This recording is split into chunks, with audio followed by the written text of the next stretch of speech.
Karibuni nyote katika kipindi chetu pendwa cha Worship Crusade. Worship Crusade ni kipindi kinachotufundisha au kutuelekeza au kutuelimisha jinsi gani ilivyo bora kumwabudu Mungu. Kwa sababu kumwabudu Mungu ni maisha yetu ya kila siku. Si kwamba tu tunamwabudu Mungu tunapokuwa katika nyumba ya ibada, la hasha. Lakini kumwabudu Mungu ni maisha yetu wote kila siku, kuanzia asubuhi, mchana, jioni, usiku, unaamka tena.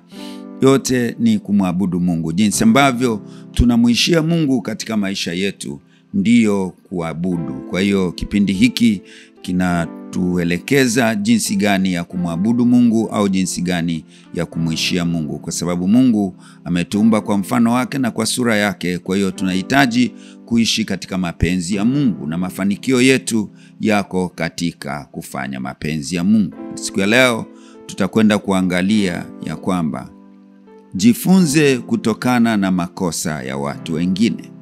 Katika maisha, jifunze kutokana na makosa ya watu wengine. Maisha yetu yamefungwa na matendo ya kila siku. Na hata kama wewe ni mtu bora namna gani, una elimu kubwa namna gani, una ujuzi mkubwa namna gani, una hekima kubwa namna gani, kuna siku utafanya makosa. Kwa hiyo makosa ni darasa, makosa ni shule ya kutoka eneo moja na kwenda eneo lingine katika maisha yetu. Kwa hiyo katika maisha tunatakiwa kujifunza kwa makosa ya watu wengine. Unapojifunza kutokana na makosa ya watu wengine, unaishi maisha ambayo hayatakuwa na maumivu makubwa. Kwa sababu katika maisha kuna kufanya makosa wewe mwenyewe na kuna watu wengine kufanya makosa. Sasa kabla hujafikia mahali ambapo wewe ukakosea, ukajifunza kwa watu wengine walivyokosea na ukaboresha au kuondoa yale makosa, basi wewe hutapitia maumivu. Lakini pale ambapo utafumba macho, usijifunze kutokana na makosa ya watu wengine, utajikuta wewe mwenyewe unaingia kwenye makosa, na hata utakapokuja kuyasahihisha utakuwa umeshapitia maumivu makali. Kwa hiyo mtu mwingine anayekosea katika maisha, huyo ni mwalimu wako. Ni mwalimu katika shule ya makosa. Kwa hiyo utakaposahihisha, basi utajikuta upitie yale maumivu. Inawezekana wewe ni mfanyabiashara, umeona watu waliokosea katika namna yao ya kufanya biashara. Kwa hiyo hutaingia katika kupata hasara katika biashara yako, kwa sababu umejifunza watu wengine walivyoanza biashara, walivyofanya biashara, walivyotafuta masoko yao, maeneo waliokuwa wananunua bidhaa. Ukaona jinsi walivyofanya makosa katika usimamizi wa biashara yao. Wewe ukafanya masahihisho mapema, hutafika mahali ukapata hasara kubwa kama waliopata wao, kwa sababu umeanza kuchukua hatua mapema. Kwa hiyo pata muda wa kuangalia maisha ya watu wengine na uweze kuyasahihisha. Na pale ambapo utakapokuwa unasahihisha, utajikuta hupati hasara, upitii maumivu, na utafika mahali ambapo unafikia ubora wako. Ubora wako unafikia kulingana na jinsi ambavyo unavyosahihisha makosa. Kwa maana nyingine, mtazamo wako katika makosa yako mwenyewe na makosa ya watu wengine ndio utakayoamua level gani utafikia katika maisha yako. Ukiwa ni mtu wa kukaa na ukachunguza maisha yako wewe mwenyewe na ukagundua maeneo gani umefanya makosa katika maisha yako, na ukaamua kusahihisha hayo makosa yako mwenyewe, utakwenda hatua nyingine. Kuna watu huwa wanaona aibu kusahihisha makosa. Nikwambie ndugu yangu, ukiwa mtu wa aibu, hiyo aibu ndio silaha ambayo mwovu anatumia kuharibu maisha yako kabisa. Aibu. Kuna watu wanaogopa kusahihisha makosa yao. Wanakaa tu pale, nilishafanya basi nifanyeje? Acha tu, ilishatokea hivyo hivyo. Hiyo ni silaha ambayo mwovu anatumia kukuangamiza, na ili usiweze kuinuka kabisa. Na utafika mahali, utafika kwenye point of no return. Utafika mahali ambapo huwezi kurudi tena. Inawezekana ulijiingiza kwenye makundi ya wavuta bangi, wabuya unga, watu wa maovu, lakini ukishtuka na ukaangalia, hivi nimekwenda wapi? Nimefika mahali hapa kwa nini?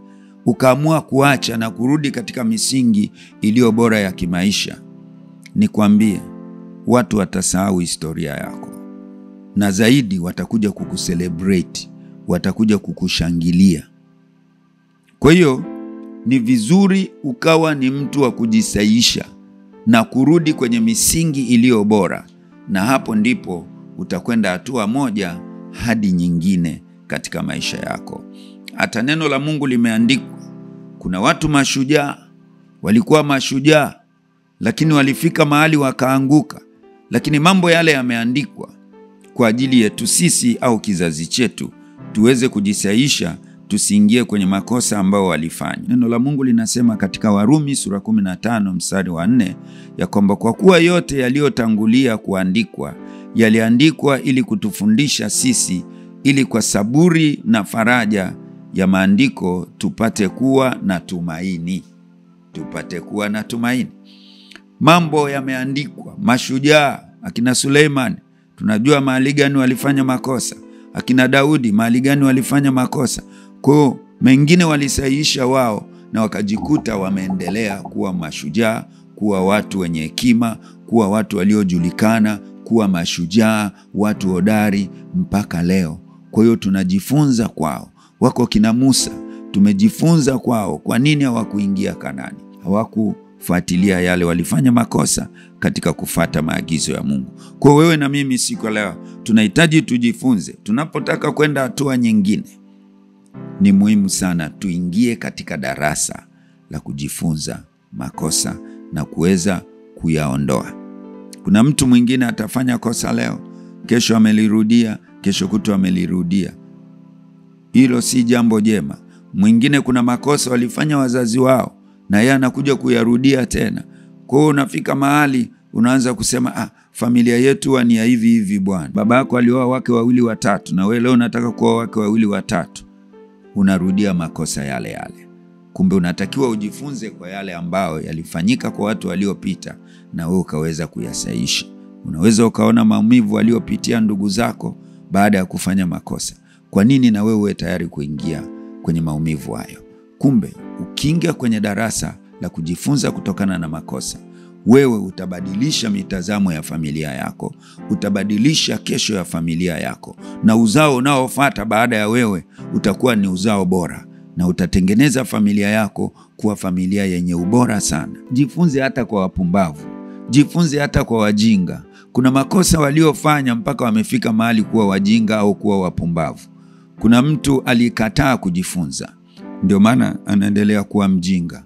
Kuna mtu alijiingiza katika mambo yasiyofaa, ndio maana mpaka leo yuko mpumbavu. Kwa hiyo jifunze hata kwa hao watu.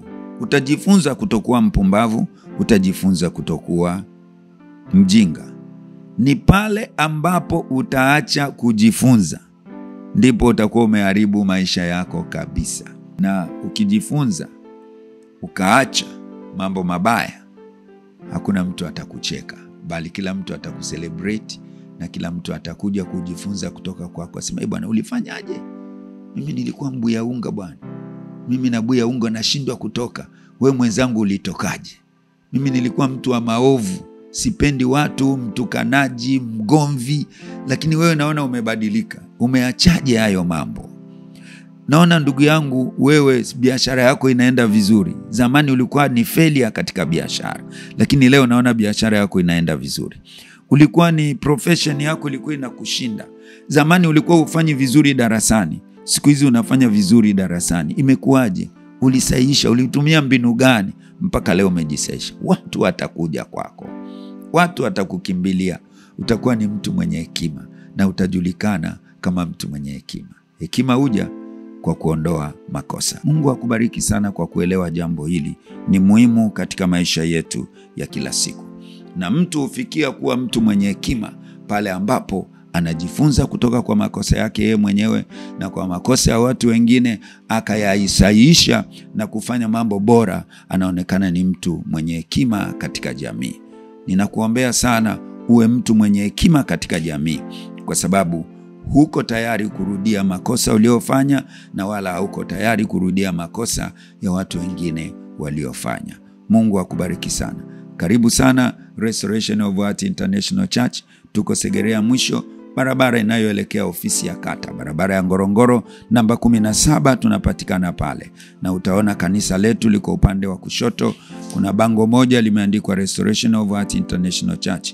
Mahali hapo ndipo tupo. Karibu tuabudu pamoja na Mungu aweze kukuinua katika maisha yako. Glory to glory, utukufu hadi utukufu, na Bwana atakufanya kuwa mtu hodari sana. Mungu akubariki sana, na endelea kufuatilia vipindi vyetu na utajifunza mambo mengi. Mungu ametuleta kwako ili tukufuate hapo hapo nyumbani kwako.